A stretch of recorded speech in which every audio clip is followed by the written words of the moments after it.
Okay, so this is going to be the first video in a series of videos on projective geometry, and it's just going to cover a couple of topics that I thought were interesting and were worth sharing. So what is projective geometry? I've usually seen it introduced in one of two motivations. The first one is a concept of duality, and the second one is a concept of adding points at infinity.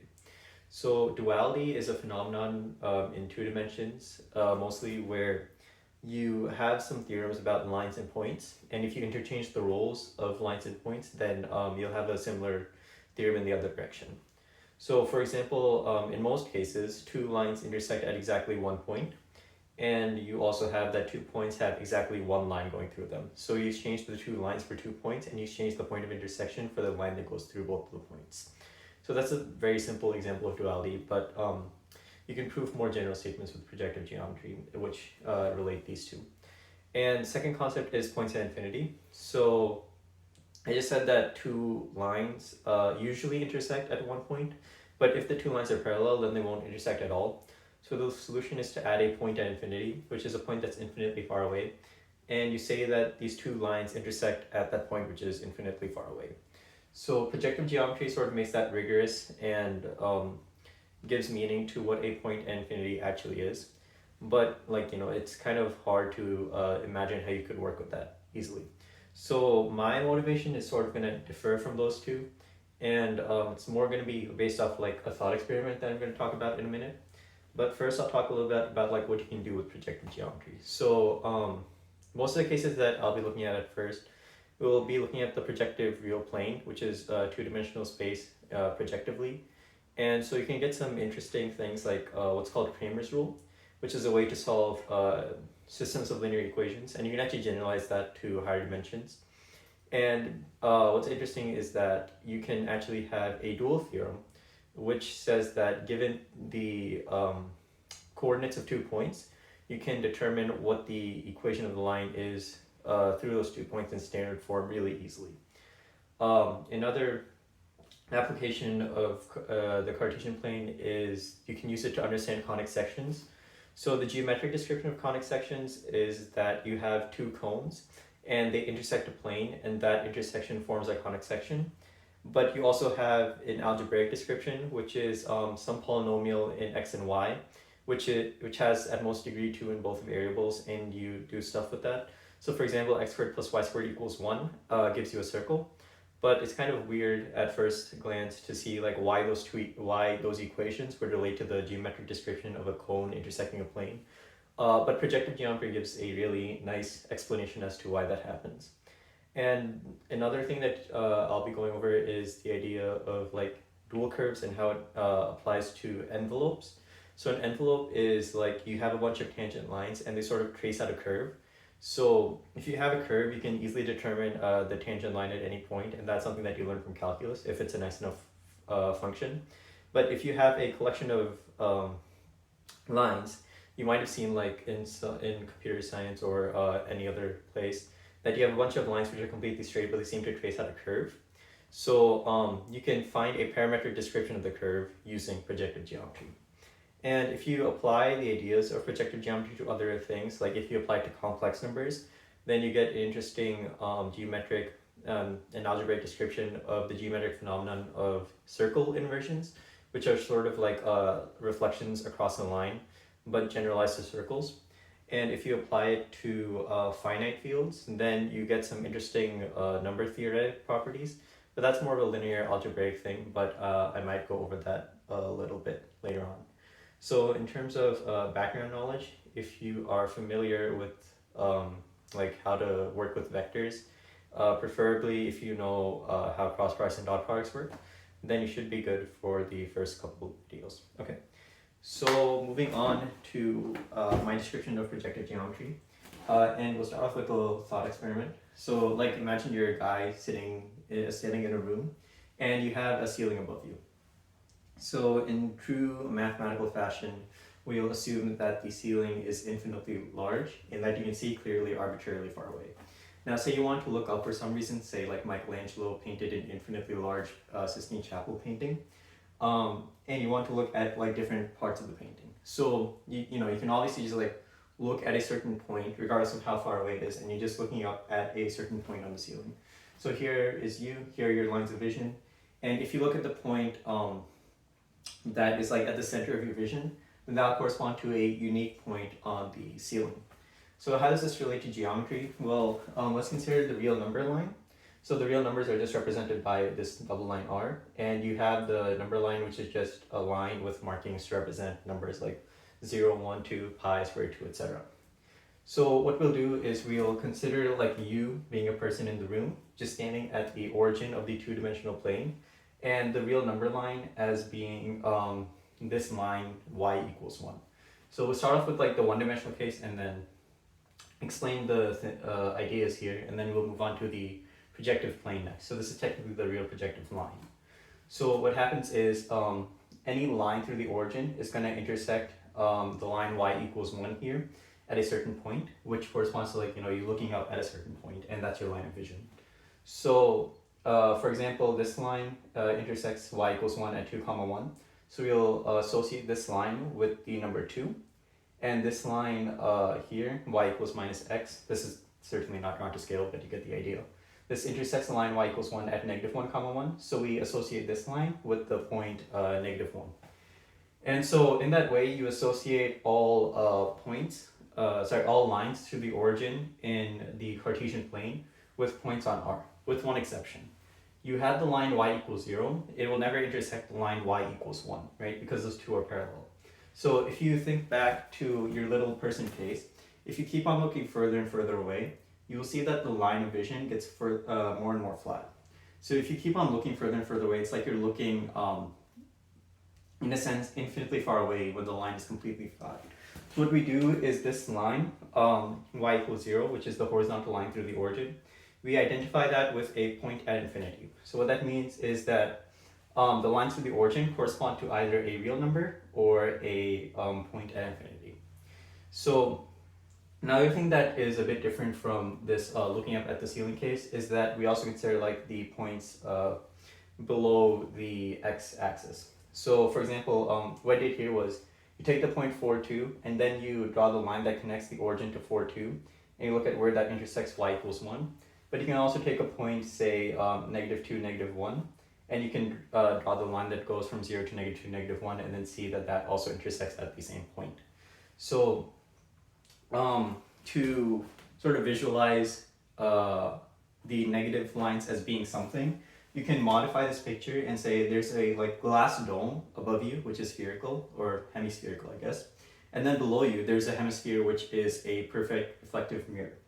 And so what happens is if you look up at a certain point, what will happen is the light will go down to you. But say you look down at the opposite point, so say instead of looking up here, you're looking down here. So, and say like you have an invisibility cloak on or something. What will happen is the light will go through you and it will reach the end of this. And remember, you are the center of the circle. And so what will happen is the light will bounce back and will come back up at you. So if you look down at that location, essentially the idea is that you're seeing the same thing as up there. So you also have this interesting like sort of inversion going on when you look down. So for example, if you shift a little bit to the right, so if you change your vision from there to there, that'll actually correspond to moving a little bit to the left when you look in the reflection, because your line will sort of move that way. So you get this interesting like inversion thing when you look down below. And so what's actually kind of cool about this is that, this description of like, I just said light and reflection, but going off on a little tangent here, no pun intended, this sphere or the circle has a tangent line to it at any point. And the way that light would reflect is that you would look at the angle that the light makes with this tangent line, and it just says that the law of reflection says that the angle of incidence is the angle of reflection. But since the angle of incidence is 90 degrees, because the line goes through the center of the circle, which remember is your head, that means that the line will just come right back. So even though light reflecting is a completely physical phenomenon, it actually perfectly describes what you want to get across with this projective thing. And again, I just drew these 2 points at infinity, which is saying that horizontal point of vision is sort of like looking infinitely far away. And you can just remember that by like if you start looking up and then you look more horizontally, you're looking further and further away until you're looking infinitely far away. So the other little weird thing is that this point at infinity is the same as this point at infinity. So that sort of makes sense if you consider like the point up here is the same thing as the point down here, and the point here is the same thing as the point down here. So the opposite points at infinity are considered the same thing, and that makes sense because you're just looking at, you know, the line that goes through the origin, and you're just identifying the line with the point infinity. So to add a little bit of coordinates to this, you can use what are called homogeneous coordinates.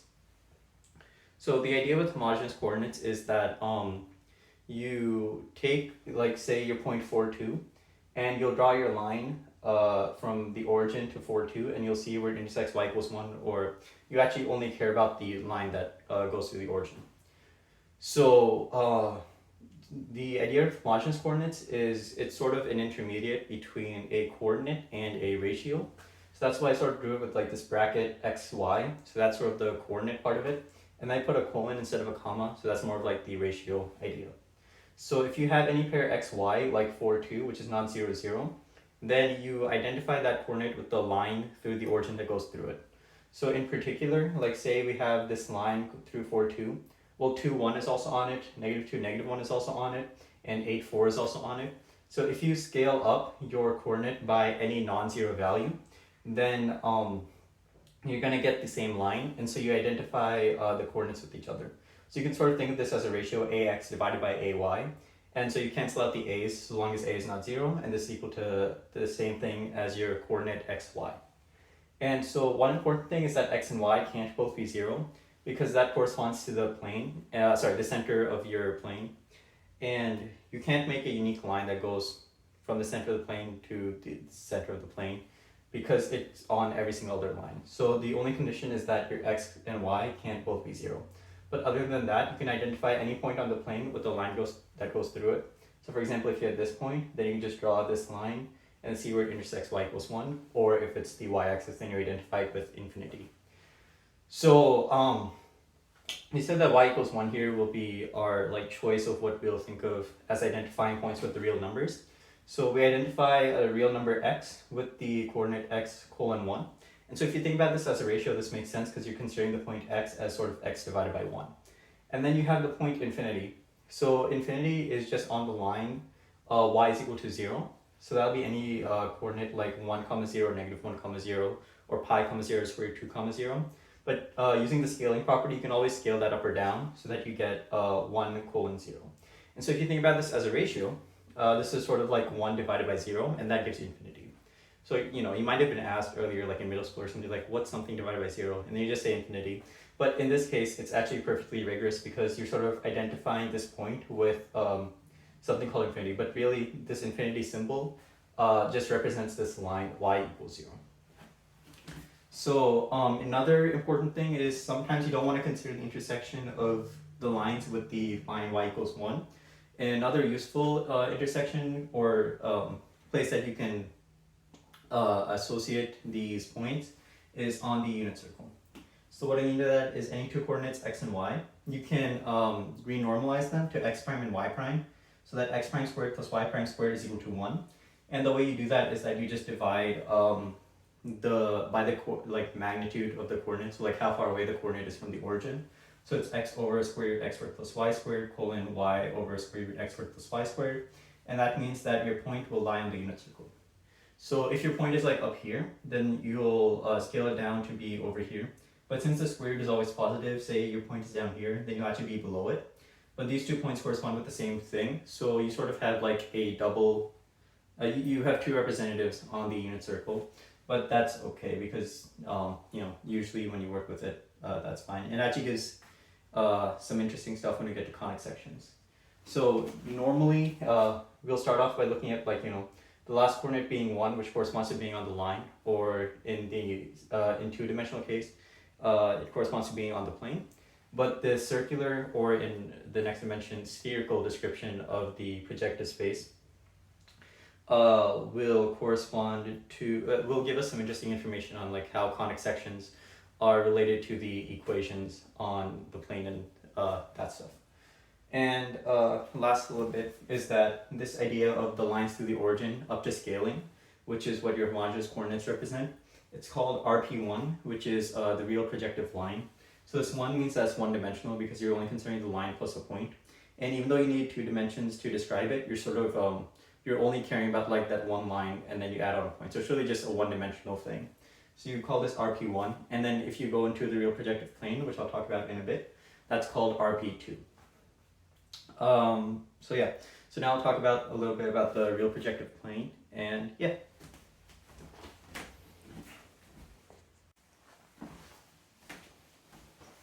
Okay, so now that we've talked about the real projective line, which was describing the real numbers using a two-dimensional plane, and then we got a point at infinity for free.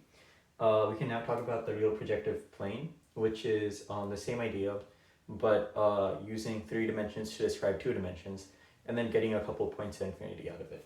So now we go back to like you looking at your ceiling, except now the ceiling is actually 2-dimensional. So you're looking at different points on the ceiling. So for example, you can look up there and then you'll see this point on the ceiling, or you can look up there and you'll see that point. And then again, you can imagine that if you keep on lowering your gaze so that it becomes flatter, you're seeing things that are further and further away. So that means horizontal lines correspond to points at infinity. But now the interesting thing is like you don't only have one direction to look at, right? So you can look in that direction, you can look in that direction, or that direction or whatever. And so in the real projective line, we only had one point at infinity because you only had 2 directions you can look at, but those 2 directions were considered the same. But now you have multiple directions to look at, so we'll see how to handle that. So here you have the 2-dimensional plane, r squared, so real numbers squared. So you describe it, each coordinate, by using 2 real numbers. So, you know, this is just your coordinate plane, 0, 1, 2, and then you can label your axes. And then you have your points, for example, this is 2, 1, this is negative 1, 2. So what we want to do is describe this using some sort of higher dimensional thing. So what we did for the real projective line was we took the line and described it using the 2-dimensional plane. And the way we described it was we took the lines through the origin in 2 dimensions and saw where that intersected the horizontal line y equals 1. And we considered the line y equals 1 to be the real numbers, and we considered everything that did not intersect that, which was just one horizontal line, y equals 0, to be the point at infinity. So similarly, what we do here is we increase the dimension by 1, so we look at 3 dimensions, and we say that, okay, so this 2-dimensional plane will now become your plane z equals 1. So you have your x-axis, your y-axis, and your z-axis. And so you have your flat xy plane, which is the plane z equals 0. And if you increase that to z equals 1, then you consider that to be your 2-dimensional real numbered plane. And so this is similar to like the ceiling that you're looking up at. And, you know, again, you're at the origin, and the lines through the origin are like your lines of vision. So here, for example, again, you have some line that goes through the point 1, 2, 1, and so that will correspond to the point 1, 2 in the 2-dimensional plane. Or you can have another line going up there in 3 dimensions, and it'll intersect the plane z equals 1 at negative 2, 0, 1. And you get the point negative 2, 0 into the 2-dimensional plane. Or even the z-axis corresponds to a point. So the z-axis intersects z equals 1 at 0, 0, 1.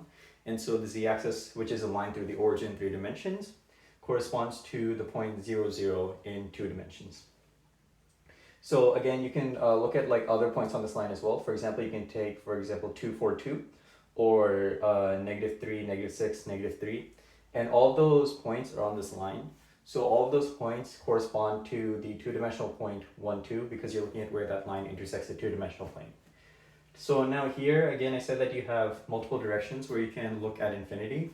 So what that corresponds to is the many different lines that are on the plane z equals 0.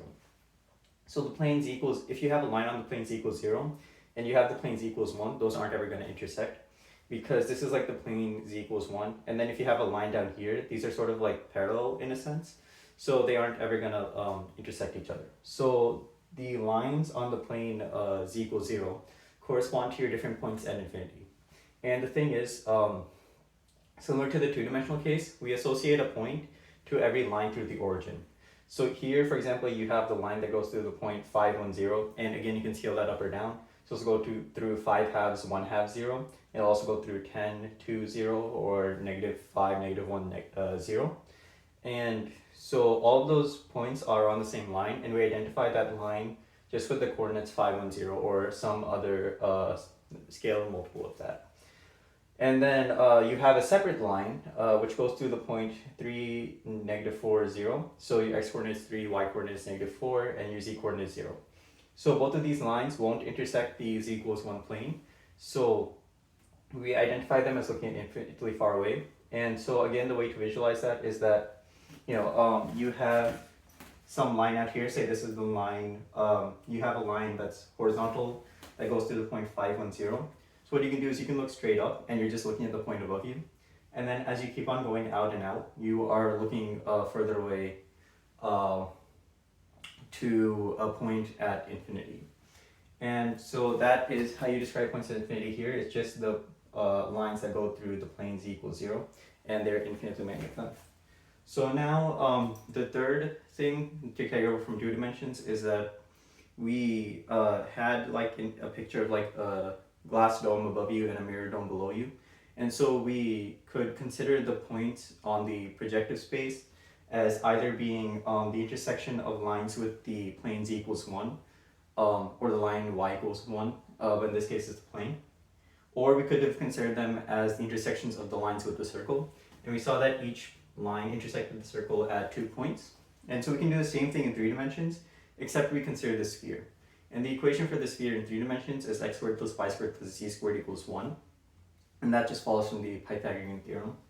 And so, for example, here you have the origin of your 3-dimensional space. Here you have your plane z equals 1. And so you consider the lines through the origin in the plane. And these lines will intersect the plane exactly once, or maybe 0 times, in which case they correspond to infinity. And the lines will also intersect the sphere at exactly 2 opposite points. And so you can associate each line with also being the points on the sphere. So the spherical picture will help out again later when we talk about conic sections a little bit. So now to describe the points in infinity better and to give like a number to each of these points, we can again use homogeneous coordinates, except now it's a bit different. So remember, homogeneous coordinates are a bit between coordinates and ratios. So here we consider x, y, z. Again, I put colons because it's like a ratio between them. And x, y, and z all can't be 0, because what you want to do is you want to take some point in 3-dimensional space and then draw the line from the origin to that point and look at where that point, say, intersects the plane z equals 1 or the sphere or something else. So you take your 3 coordinates and you can scale them up or down by some constant a, which is not 0, some real number a, which is not 0. And so that just corresponds to having different points on the line. So again, all these coordinates, they each just represent a different line that goes through the origin, because you have a unique line from the origin to any point in 3-dimensional space. So now if z is not equal to 0, then you can divide through by z. So then that'll change the third coordinate to 1. So for example, if you have like 3, 6, 2, you can change that to 3 halves 3, 1 by dividing everything by 2. And so you can get points of the form x colon y colon 1. And so when the z coordinate is 1, that corresponds to a point on the plane z equals 1. And remember, we identified that with the 2-dimensional plane. So what that means is that if you have a point x, y, 1, then that corresponds to the point x, y on the 2-dimensional plane. And then if you have z equals 0, you can't do that. So you have all points of the form x, y, 0. And so if x is not 0, what you can do is you can divide through by x, and you get 1 colon y over x colon 0. And so you can see something interesting here, which is that you have this y over x expression. And so that's actually related to the slope. And in the next video, we'll see why it makes sense to say that each point at infinity corresponds to a certain slope. But one problem you run into here is when x is equal to 0. So when x is equal to 0, y can't also be 0. Otherwise, all 3 coordinates would be 0, and you would have the origin, which isn't allowed. So y must be some non-zero number, like 2 or 5 or whatever. But you can divide through, so that becomes 0, 1, 0. So if you look at this for a second, pretend that this is the plane z equals 0 instead of the plane z equals 1. So this is the plane which has all of our points at infinity. And so we're considering like the vertical line that goes through the point 0, 1, 0. Right? So this vertical line will have a slope which is infinite again. So this same idea of like dividing by 0, which y divided by 0 would give you infinity, but in this case you can't actually divide by 0. So the point 0, 1, 0 corresponds to like a slope of infinity. And again, that'll make more sense why I'm calling it like the slope in the next video. So the slope actually gives some like interesting interpretations when we eventually get to like talk about dual curves and envelopes, because you sort of encode some information in the slope point and some information in the point, and that'll come later. And then the last thing is to get the things onto the sphere, which we'll use later in when we get to conic sections. So if you have your coordinates x, y, z, you can divide them by some constant r to get x prime, y prime, z prime, such that x prime squared plus y prime squared plus z prime squared is equal to 1. And so your r value is just the distance of the point from the origin, which is square root x squared plus y squared plus z squared. And then after you divide through, you get this order triple, which is on the unit sphere. And again, if your point is on like the upper hemisphere, then it'll correspond to a point up here. If your point is in the lower hemisphere, then it'll be scaled down to a point down there. So you have, again, that double mapping onto the sphere. But that won't really matter when we get to it later. So again, last thing is that this is called RP2. So it's the real projective plane. So you have the little 2 there. And so now that's all I want to talk about for real projective lines and real projective planes. So in the next video, we'll extend the ideas of like what a point is in real projective plane. It's a line through the origin. And so we'll talk about what a line in 2 dimensions represents in 3 dimensions. And then talk a little bit about duality and like this points at infinity corresponding to slopes and all that. So see you there.